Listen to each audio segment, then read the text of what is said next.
Hello, welcome back to the Art Room. Mrs. Larrabee here. This week we watched an interview with Mr. Shaw, who shared about what performing arts has looked like with him over the years and what it looks like to be in his class at Orcutt Academy High School. We're going to do a little bit of practicing in this idea of performing arts this week, a little bit of drama and thinking through a little bit of these technical skills. Don't worry if this makes you a little bit nervous. This is out of my comfort zone too, but we're gonna make it fun. We only need a few simple supplies this week. You'll need a chair to sit in, and you'll need a piece of paper and a pencil. Grab your supplies, we'll get started. All right, go ahead and get comfortable in your chair. We're gonna do a little acting and a little of the technical side that we talked about in the interview with Mr. Shaw.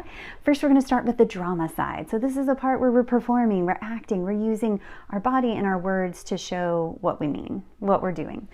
I want to show you just this little bit of interview with Mr. Shaw that we haven't seen yet. He's telling us a little bit about what it's like in his drama class and an activity that they've been doing right now. So what I do is I select a script and we first start out and we say, this is the script we're going to do. Let's read through it. Let's talk about it. And then we actually get into the place where we say, how do we do this? How do we unpack a script and make sense of it? So we do some acting exercises. We learn about what a character is saying to another character, what it means. What are they really saying? Because I can look at you and say, I love you. And that could mean one thing, or I could look at you and say, I love you, right? And it means a totally different thing. So we actually practiced this just the other day in class, saying, I love you to one another, but trying to convey another meaning that wasn't really saying, I love you, right? It was saying, give me money, or I don't like you, right? And so we unpack the script a little bit. So in their class, they've been saying the words, I love you, in different ways to have different meanings. We're gonna do something similar, but we're gonna use the word really, as in, is this really happening? I'm gonna give you a circumstance, and I want you to respond with the word really, but the way you say it's gonna tell me how you feel about it, right? So here would be an example. What if I said, school's canceled for the rest of the week? Would you be like, really? Or would you be like, oh, really? All right, let me hear you say it. Your turn. School's been canceled for the rest of the week. All right, by your response, I would be able to tell if you were happy or bummed. All right, let's do another one. How about if you find out your friends are throwing you a surprise party? Just say the word really, but show me how you would feel about that. Really? All right, how about if it's your week to clean the toilets? Really? How about if you get a letter in the mail? Really? Doesn't happen much at my house. I'd be kind of surprised. What if you were about to go do something really fun in your chill time and I said, oh, you forgot to do some homework? How would you say really? Really? No, you wouldn't. You wouldn't complain, right? Okay, now we're going to do a little acting, but we're going to use our motion, our body with this, and not our words this time. So I'm going to give you a circumstance again, but you're going to act it out in your chair. I might tell you to get up out of your chair a certain way, or I might tell you to do something in your chair a certain way. So here's an example. What if I said, get out of your chair like you have a broken leg? All right, so that would be kind of hard and probably look something like this. All right, you show me what it would look like to you. Maybe this has happened to you before. How would you get up out of your chair with a broken leg? All right, I have some more circumstances here. Let's find another one. How would you get up out of your chair on the last day of school? Okay, have a seat back down. How would you fall out of your chair if you were asleep? All right, back in your chair. How would you respond, jump out of your chair, if someone threw water on you?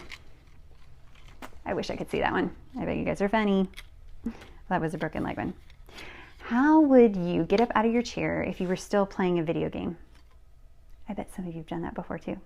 You're in the middle of your game and you're trying to do something at the same time. All right, last one. How would you get out of your chair after you had done 5 hours of homework? All right. So we did a little acting with our words. We did a little acting with our motions. Now, before the people around us think we've totally lost it, we're going to do a little of the technical side of theater. So this is how we would set the stage for what's going to happen. I want you to grab your sheet of paper and your pencil, number it 1 to 5. And I'm going to give you a scenario, a setting this time, so where something's going to take place. This is the same in English. You have a setting of a story of where the story is taking place. So this is the setting of our drama, where our drama is going to take place. You can only put one object on the stage to show where you are. So for example, if I said this was going to be a birthday party, what's the one thing that you would put on the stage? Maybe you would say birthday cake. Maybe you would say balloons. Maybe you would say a birthday hat. Just one thing on the stage. What would you choose? Okay, so that was just an example. You don't have to write that one down yet. But here's your number one. Okay, the setting is school. What's one thing that you're going to have that shows the setting is school for your play? All right, number two. What's the one thing you would have on the stage to show that the setting was going to be at a sports arena? Number three. What's the one thing you would have on the stage that would show that your setting was a library? Number four. What's one thing that you would have on the stage if it was going to be about cooking dinner? Maybe a kitchen, I guess.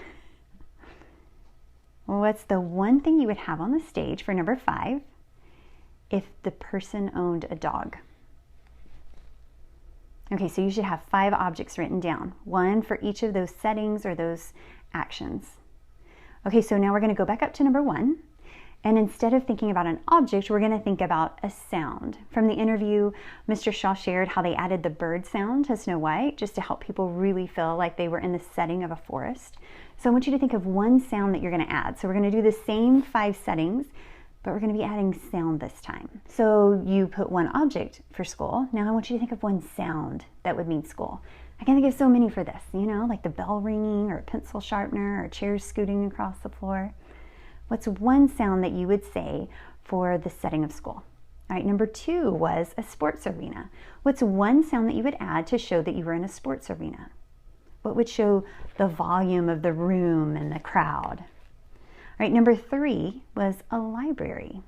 What's one sound, it's kind of funny to have a sound in the library because you're supposed to be kind of quiet, but what's one sound, maybe the quiet turning of a page, that you would use to show it was a library? Number 4, cooking dinner or a kitchen. What's one sound that you would show that someone was cooking dinner or that the setting was a kitchen? And the last one, number 5, was someone that owns a dog. So what's one sound that you would put with that? All right. So you guys, in today's lesson, have done a little drama and thought through a little technical skill to go with the production of a play. You guys are all set. You're ready to try out. Hey, if you are ready to try out or you do want to do a little more with this, I'll put some resources down at the bottom that Mr. Shaw shared with us, places that you can go for a summer camp, ways that you can get involved, maybe try out for a play if you're interested. Thanks for hanging out with me today. Thanks for trying this out. It's a little different, but it was fun, and I'm glad to do it with you. Hey, if you have a chance, I would love to hear your 1 through 5. Whatever the objects and the sounds that you would have put with it.